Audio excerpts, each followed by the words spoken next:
I'm B. And I'm Morgan. And welcome to our podcast, where we talk about the truly random and sometimes unbelievable things that happen in our lives. Mostly yours. Sorry. We will sit here and try and get a buzz while you listen and judge normal life drama or straight up trauma. It's still just trauma. I think I broke Morgan. It's okay. A little bit.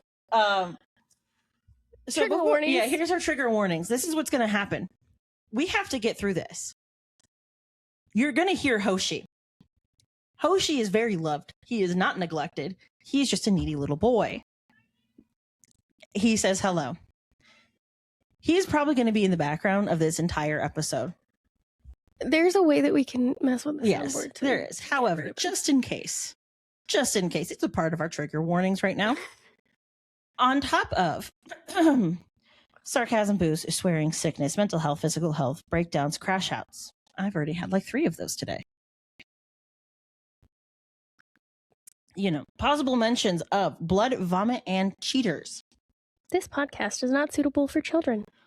If you choose to watch this podcast with your child, I am not responsible for the therapy that they may or may not require afterwards. Give them shots of apple juice if they're going to drink with us. Yeah. It helps. Sure. Anywho. Today, we are going to talk about, and again, there's no nice or easy way to say this, the Bachelorette trip from hell. Bum, bum, bum. It is a 2-part episode. We have The Bachelor from Hell and The Wedding. All featuring the tornado. Okay, so the first issue with this Bachelorette party is that the location changed like 6 or 7 times. I'm sorry. I'm so sorry. Much right. It is so okay. So for those who couldn't see, I did it. She said 6, 7. I did the hand thing. I regret a little bit, but not much. She really doesn't. I don't regret a ton today. Not at all. Anywho. Oh, okay. So first, it was going to be in Blackhawk. Okay. So gambling.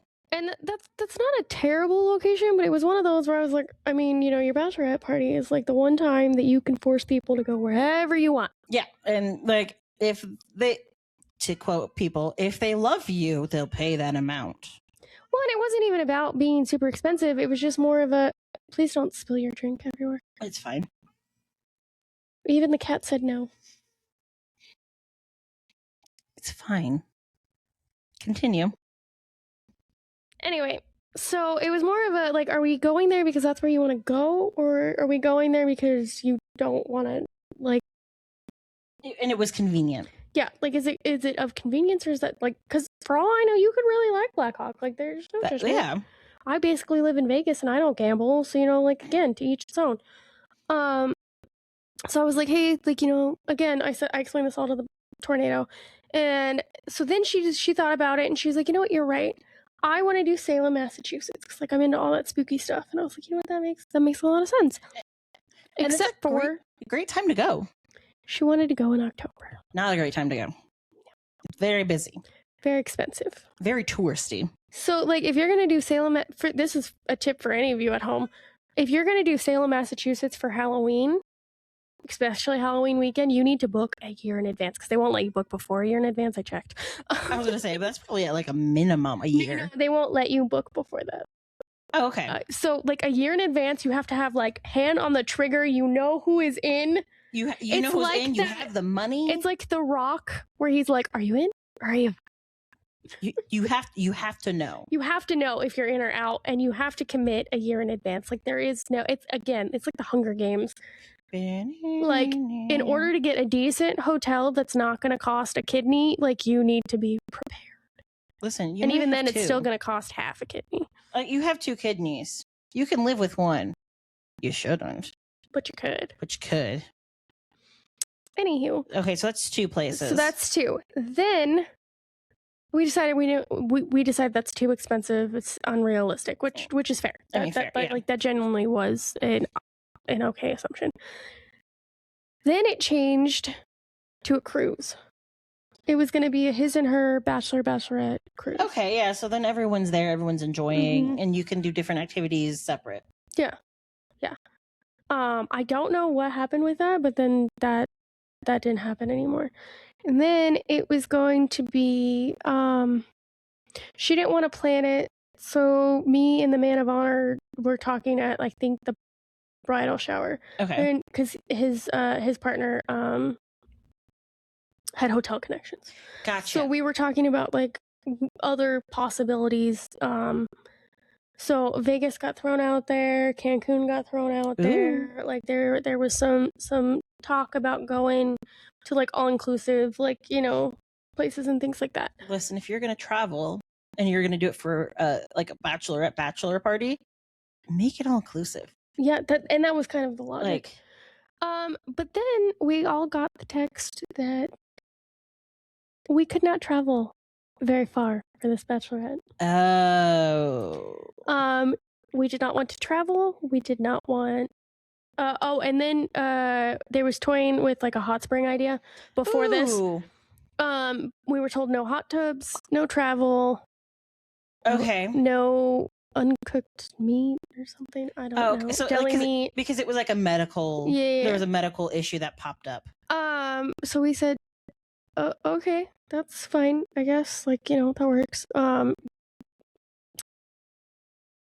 Then we all had picked a time. It was like the week before Thanksgiving because it was just easier for people to get leave. And like that's just easier to get everyone together. Everyone can, because everyone should in theory be off, and it wouldn't cost extra leave days. So like you're not you're not using PTO to go to the trip. Yeah.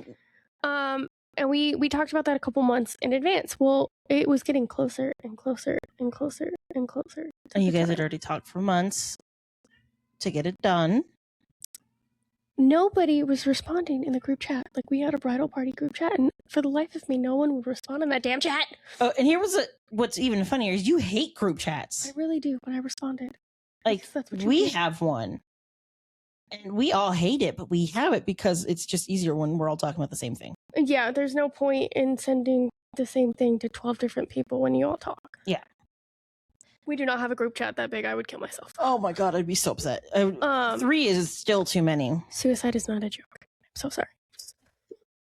But anyway, but yeah, as it was getting closer and closer, like me and the maid of honor, we were like, okay, guys, like we need to decide what we're doing because everything's either going to book up or be astronomical, like no matter what we do. Yeah, at that point. We need to decide what we're doing.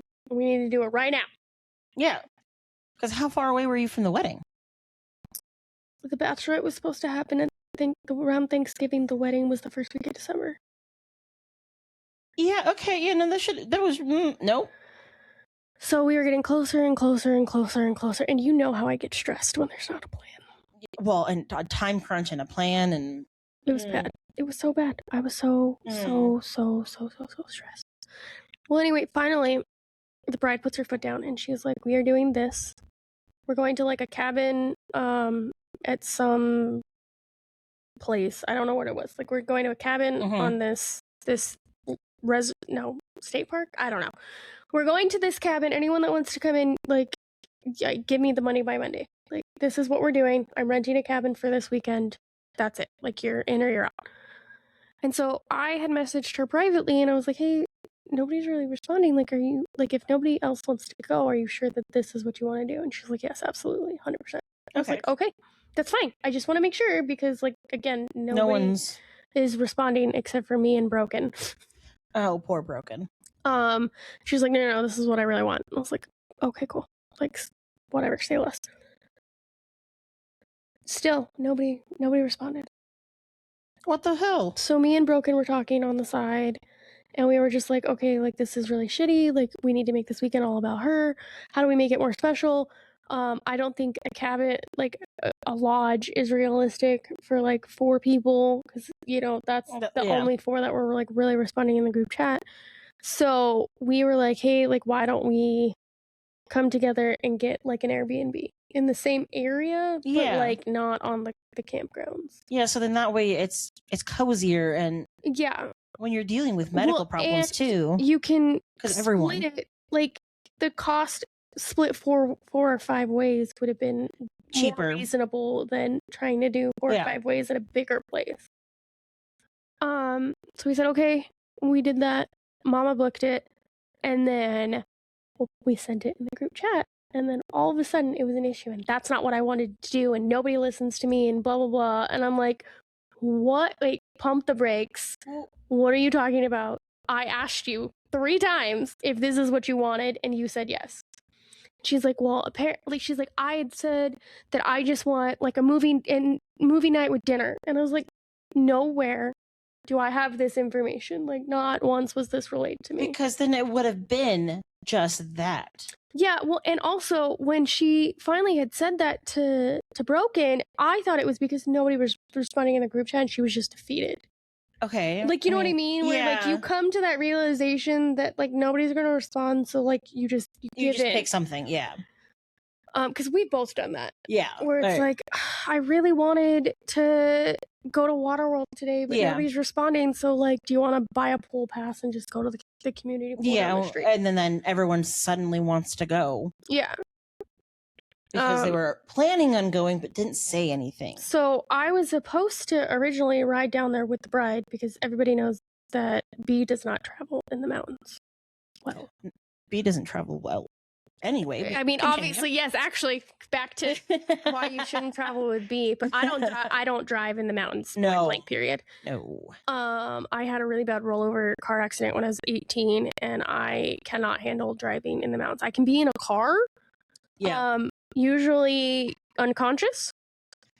Listen, you can fall asleep just about anywhere. Yeah, I was like, I'm usually unconscious, but I cannot physically drive in the mountains. I start to like have full blown panic attacks. Mm-hmm. So like I cannot do it. Note to self: give B Benadryl before we do something like that. She got it. Benadryl knocked me right out. That's what I'm saying. We'll just give it to you, and you'll wake up in a strange place missing a kidney. Okay, Candy Mountain. Anyway, speaking of mountains. Anyway, but after we had already booked this, then Tornado decides like, okay, well, since you guys didn't want to listen to me, I'm not showing up until 11 o'clock at night. It was for her. I'm aware. Okay. But we swallowed our anger because like the 3 of us were very upset by this. Not because she wanted to show up later, but because like something she said she really wanted was now turning into like a nightmare. Anyway, so we all get up there, the 3 of us get up there earlier, and we set this place up. Ooh. Like, I brought snacks for movie night, like a hot cocoa bar situation. The 3 of us went to Walmart and we got matching pajamas for everyone. Oh, see, that's super nice. We got, like, bride-to-be banners and, like, a little, like, the tiara with the veil. Yeah. The whole 9 yards. I got the bride doesn't drink, so I got mini champagne bottles for everyone else, and then like I found the most adorable little mini ciders. Oh, like sparkling ciders. Yeah. For the bride. We had snacks, like the whole like we went all out on decorating this place, which is saying a lot for you. I know. Because I've been to those parties. Yeah, like I literally went all out. Cost a very pretty penny. I even made goodie bags. I made everyone got a goodie bag.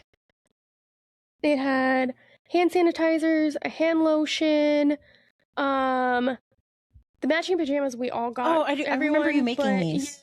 What else did I put in there? I put a bunch of. It was like chapstick and like nail things. Hangover kit, but not really like spa day. It was more spa day because it wasn't hangover kit because, like I said, she doesn't drink. Yes, it was more of like take care of yourself when you want to. Yeah, it was like a let's relax and reset kind of vibes. Yeah, weddings are stressful. Extremely. So the people that were it was me, Broken, and Mama. We were at the Airbnb. Then the man of honor showed up later. We didn't know that he was showing up this late, but it made sense because she was only showing up that. So he showed up around 10. She shows up at 11 with the groom. I'm sorry, what? Yeah. It's a bachelorette. I'm aware. And I have nothing against the groom. It's not that. It's just that, one, nobody was informed of this. Actually, that's not true. The man of honor was told. The rest of us were not. So you essentially would have had like an hour if he knew that you guys didn't know. He didn't tell us. We didn't find out until he showed up in the car. Having met him, he probably didn't even know that you guys didn't know. No, he didn't. Because like when we saw him, we were like, wait, what? I was like, someone made the comment like, oh, it's so sweet of you to drop her off, because they do share a car. Yeah. So we didn't know if she was just going to take the car for the weekend or what the deal was. And we're like, oh, you drove her all the way up here to drive all the way back? Like, that's so sweet. And that's when he informed us that he was staying. And we were like, what? That would have been great to know like 6 hours ago. Right? Because I was like, well, you don't have matching pajamas or a goodie bag. I don't know. You don't have anything. I don't know why you're here, like, respectfully. Because again, I have nothing against the groom. Yeah. But you assume in a bachelorette party, it's going to be all girls except for the occasional gay bestie. Yeah. Every time. Like, and it wasn't like it was an anti-guy situation, but No. also this Airbnb had a strict person limit, and we are now over it.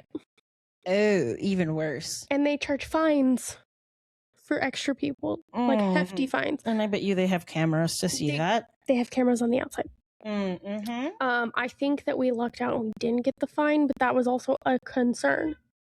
I mean, they probably checked the cameras and heard some type of argument outside. I don't know. But, yeah, so, like, that threw us off. Again, keep in mind, they didn't get there until, like, 11:30 midnight. We stayed up for a little bit, like, chit-chatting, talking about, like, wedding logistics or whatever, and then we all go to bed. Now, this particular Airbnb had the stairway to hell or heaven, if you want. It was very cute.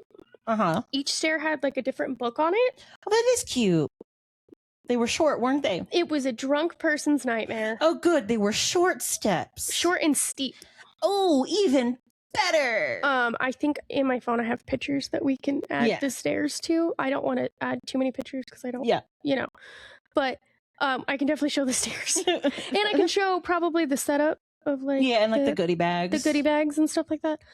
But yeah, it was pretty intense. But anyway, so me, Broken, and Mama all were upstairs because we obviously didn't want her to have to climb up the stairs of death. And then everybody else, like the one other bedroom we gave to the bride and groom now, and then the man of honor slept on the futon bed couch thing. And then we woke up in the morning and we were gonna do like brunch or whatever. We didn't end up doing brunch.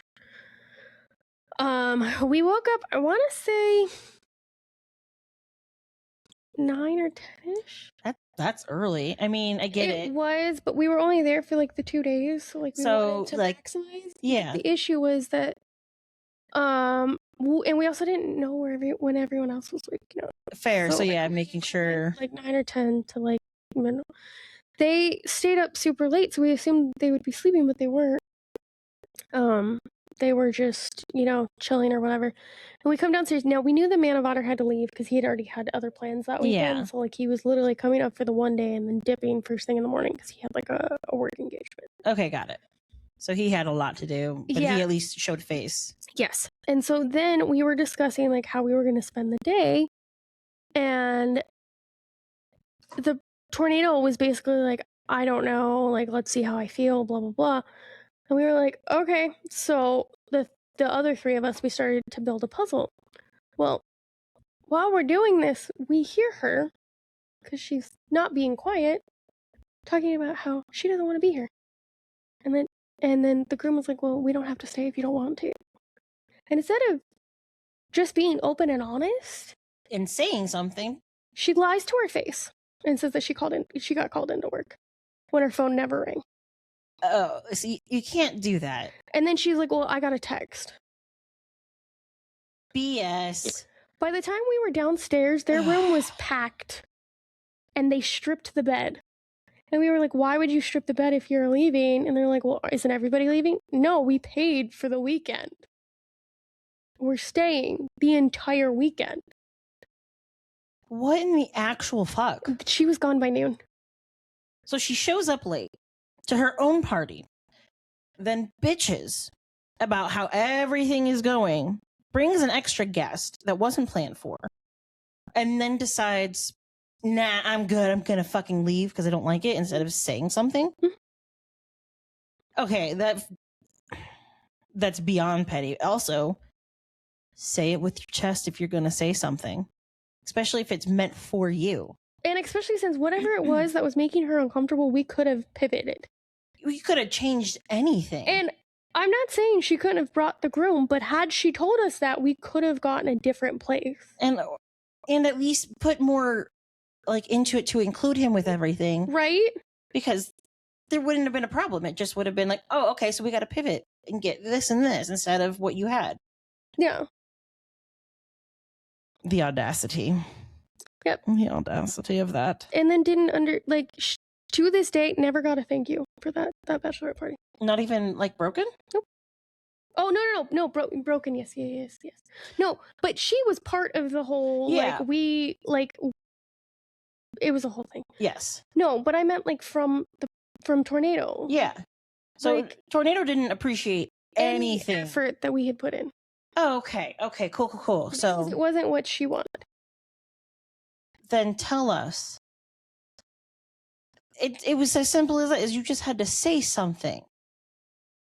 But having met some of the bridesmaids, and one of them pulling a Houdini act on us, I understand why the group chat was very quiet. Oh, I know. Like, there's so much wrong with that. Oh, and then so the best part of this whole story is we're gonna go back to the beginning. At one point, Tornado and Broken were not on speaking terms. Oh, fabulous. There was a bridal party dinner that we were all going to that I convinced, me and Broken decided to carpool together. Okay. So we talked about it on the way there, what was going on, what were the frustrations, and this, that, and the other. Well, part of the issues that I can speak on, because I witnessed it, the rest of it's none of my business, but her co-maid of honor was not putting in a lot of effort. Why were they co and not just one or the other? Because the groom also had two best friends. Okay. So okay. She wanted to pick her for family reasons. There was family reasons and childhood bestie. Okay. I just and then the groom also had the same situation. Like, he had two people that he couldn't decide between. Okay, fair. I get it. So, but she didn't think that it was fair that she was doing all the work and sharing the credit. Because she was doing all the work. Yes. And I was helping her with a lot of it, but I was just bridesmaid. Which is just kind of your typical for you. Yeah. I mean, I'm just used to it. So, I don't even care about credit anymore. I just go to weddings expecting to be thrown a task, everything. Even when I don't know them. The amount of times that we've spoken of and that it has happened. Yeah, I go to a wedding as a wedding. Actually, I've gone to a wedding as a +1 and it suddenly became part of the wedding. So, sorry, not sorry. Case in point. Sorry, not sorry on that one. So I think because you did it to me first. I think that I've only truly been to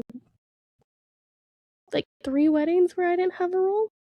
In my whole life. No, I was being I can think of one wedding, and no, I ended up helping the bride, and I was a child then too. Anyway, so we all go to this dinner. They make up. The Tornado understood the frustrations that Broken was having and why she was feeling the way that she was feeling, and she was like, "Well, hey, what if I pick a different co-maid of honor?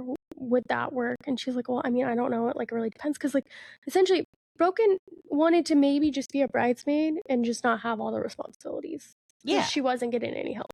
Essentially, yeah, because that would have been easier. Yeah, and Tornado was like, "Well, what if I pick a different co-maid of honor?" And she was like, "Yeah, sure. It depends on who it is, though. Yeah, because I don't want a different title and the same problem, because that's just compromising and making it work." At that dinner, she's like, "Well, what if I make it B?" And she's like, "Great, love it," because she's been helping me anyway. Yeah. I was not co-maid of honor. Someone else was. I don't understand anymore. And I didn't find this out. Actually, both of us didn't find this out until the wedding website came out with the titles. Oh, even better. Yeah, but purposely. I still helped Broken with her half. Well, yeah. One, it's your personality type, and two, you were already committed at that point. It is what it is. And like, again, I don't care about the credit, but you could have at least had a conversation. The conversation at least needed to happen. I didn't need to find out on a wedding website. But it is what it is. We had a time. I mean, honestly, after everybody abandoned us, we finished a puzzle. Ooh! Like a whole ass, 1,000 piece. Yeah, at least. See, I love it though, because that just means you were creative. I think I actually have a picture of the puzzle too that we can post. Yes! I love it. And then we went and explored, I want to say Manitou Springs. I could be horribly wrong. Broken, don't yell at me. I think it was Manitou Springs is where we were. I think. I want to say yes. Yeah. Because I remember pieces of it. Yeah, we explored the little town or whatever, but I was salty the rest of the trip and not at them. But it's okay because on the way home we found this really great Polish place that had pierogies. So I was better. I mean, yeah, pierogies for you solve everything. It has cheese and potatoes. Yes. Also, I can, if I order them 4 days in advance, I can get pierogies to go. I can amazing home pierogies, so I still need to do that. Speaking of, because it was too funny. So we did lunch because we're done with the Bachelorette. Yeah, we're done with Bachelorette. Yeah, so we did lunch today. Are you gonna call me out for the cheese? Oh, I'm so calling you out for the cheese. Okay. Go on. So we are eating. We're discussing what we're going to talk about and how everything's going to go for the next little bit that we have everything. It's time to go because I see a giant group of people coming in with a ton of kids. B and I need to go. We need to ASAP. So we get our boxes. I put my stuff away and all I hear is, I'm taking all the cheese. I had fajitas. She had fajitas and she looked at the waitress and went, this bowl of cheese is not going to be enough cheese for me. So they gave her a plate of cheese. Like a legit plate of cheese with a scoop of sour cream next to it. She was so happy scooping it into her leftover fajitas that she evil giggled. She looks at me and she's like, did I just hear you evil laugh? And I was like, you did. I was like, was it for the cheese? Yes it was. Okay, I'm glad we were on that page. If you learn anything from these podcast episodes, I love cheese and potatoes and Red Bull, and you've solved B. How to kidnap a bee. On that note, we were drinking vodka Red Bulls. Oh yeah. I mean, I was. B had so much trauma. So, cheers. Think.